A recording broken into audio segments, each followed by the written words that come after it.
एक दिन पहले एक मंत्री की कुर्सी गई और अगले दिन प्रधानमंत्री ने एक ऐसे शख्स को बुला लिया जिसने कभी कांग्रेस सरकार में आधार बनाया था। सवाल यह है, क्या ये सच में परीक्षा व्यवस्था को ठीक करने की कोशिश है या सिर्फ एक बड़ा नाम लाकर जनता का गुस्सा ठंडा करने की तरकीब? आज इसी की पूरी तथ्य आधारित पड़ताल इस वीडियो में।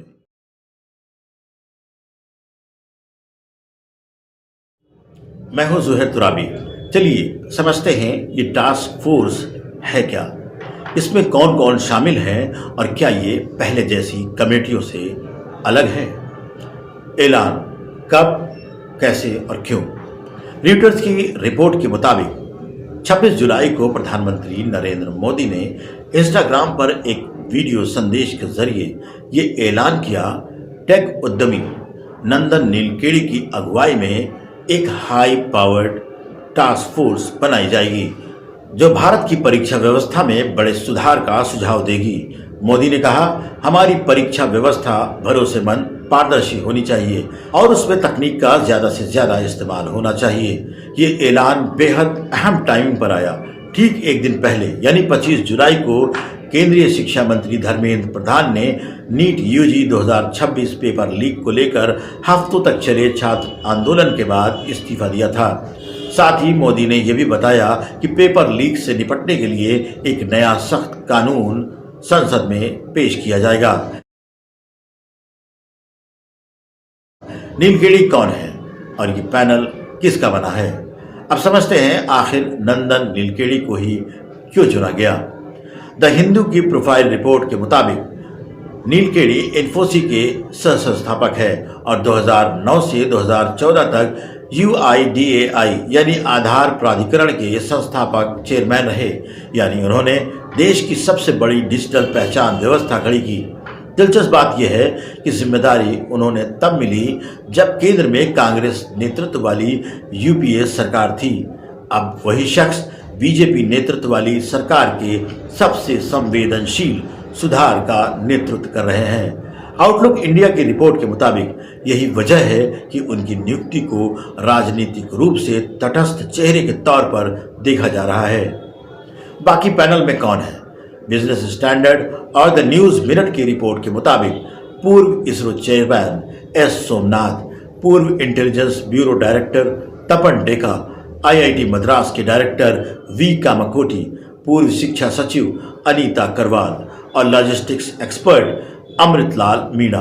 यानी टेक्नोलॉजी, सुरक्षा, शिक्षा और प्रशासन, चारों क्षेत्रों के लोग इसमें शामिल किए गए हैं। अगर आपको ऐसी गहरी तथ्य आधारित इनसाइड स्टोरीज पसंद है जो सिर्फ हेडलाइन नहीं बल्कि हर दावे की तह तक जाकर सच्चाई परखती है, तो चैनल को अभी सब्सक्राइब कर लीजिए। अब बढ़ते हैं इस पूरे मसले के सबसे तीखे सवाल की तरफ। कांग्रेस का सवाल, पुरानी कमेटी का क्या हुआ? अब सबसे तीखा सवाल, सबसे जरूरी सवाल। द न्यूज मिनट की रिपोर्ट के मुताबिक कांग्रेस महासचिव जयराम रमेश ने इस पूरे ऐलान पर सीधा सवाल उठाया। उन्होंने याद दिलाया कि 2024 के नीट यूजी पेपर लीक के बाद भी सरकार ने पूर्व इसरो चीफ के राधाकृष्णन की अगुवाई में एक हाई लेवल कमेटी बनाई थी जिसने पारदर्शी परीक्षाओं के लिए सुधार सुझाए थे। रमेश के मुताबिक मोदी सरकार आज तक राधाकृष्णन कमेटी की 101 सिफारिशों को पूरी तरह लागू नहीं कर पाई। इसी कड़ी में कांग्रेस सांसद और जाने माने लेखक शशि थरूर ने खुद नीलकेणी को एक खुला पत्र लिखा। माय डियर नंदन से शुरू होने वाला ये पत्र बेहद दिलचस्प है क्योंकि थरूर सिर्फ आलोचना नहीं करते बल्कि ठोस सुझाव भी देते हैं। पत्र की शुरुआत में वो राधाकृष्णन कमेटी का हवाला देकर उम्मीद जताते हैं कि इस बार सिफारिशें फाइलों में दब कर न रह जाएं। उनकी एक अहम शिकायत ये भी है कि इस टास्क फोर्स में संसद या जनप्रतिनिधियों को सलाह लेने का कोई जिक्र नहीं है, इसलिए वो खुद एक भले नागरिक के तौर पर सुझाव दे रहे हैं।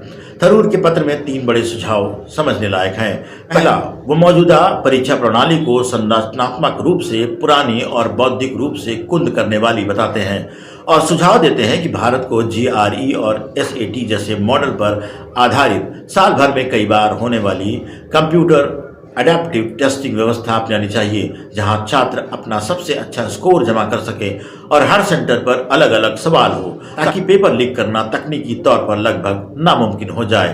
दूसरा सुझाव, सिर्फ रटने की क्षमता जांचने के बजाय दाखिले के फैसले में स्कूल के प्रदर्शन, लेखन क्षमता और दूसरी गतिविधियों को भी शामिल करने वाला होलिस्टिक मूल्यांकन मॉडल अपनाया जाए।